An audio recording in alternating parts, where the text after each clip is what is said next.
Within the sacred orature of the Yoruba diaspora, we have an amazing story called Osheotura. Okay. And in Osheotura, what happens is all these deities come down from the heavenly realm onto the planet Earth, right? And the dominant ones, the ones who are doing the most, are Obatala, the Lord of the White, the King of the White Cloth, the Lord of the Clouds, the one who molds the child in the womb and sets the ethical standards.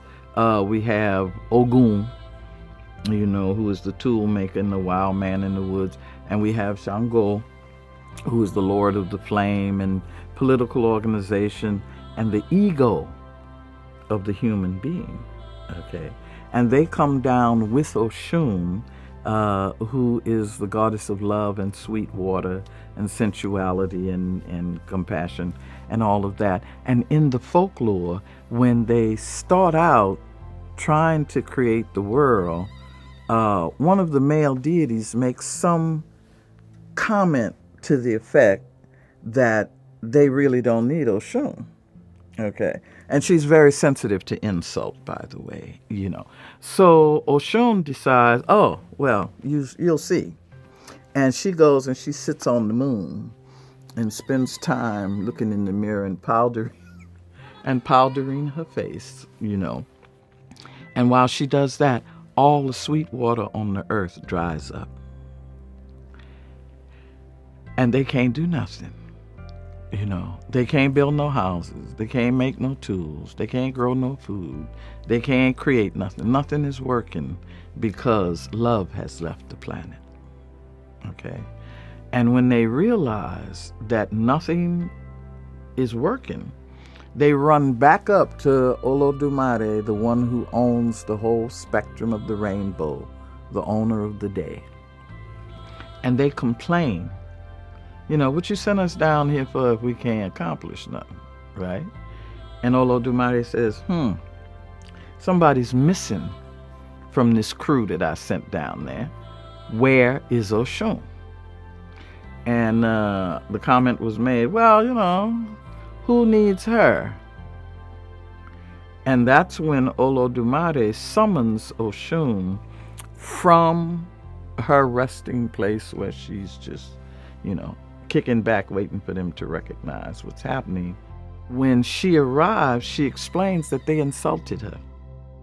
They were stupid enough to think they didn't need fresh water. They didn't need sensuality. They didn't need love. And so the Most High makes them apologize to her. Okay? And I love this part. In the Odu, it says, she accepted their apology and she told them, don't let it happen again. Okay. And as a result of that, she had to decide whether she wanted to be bothered again.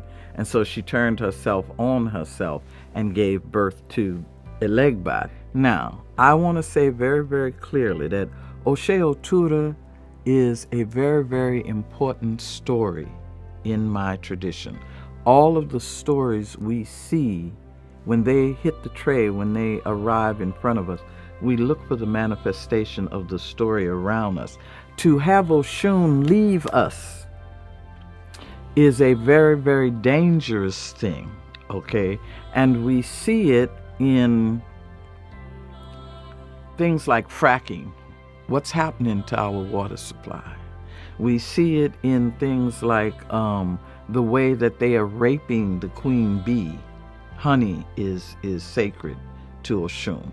We see it in the sex trafficking of children that's going on this planet. All of these things we read as signs that we done pissed Oshun off. Okay?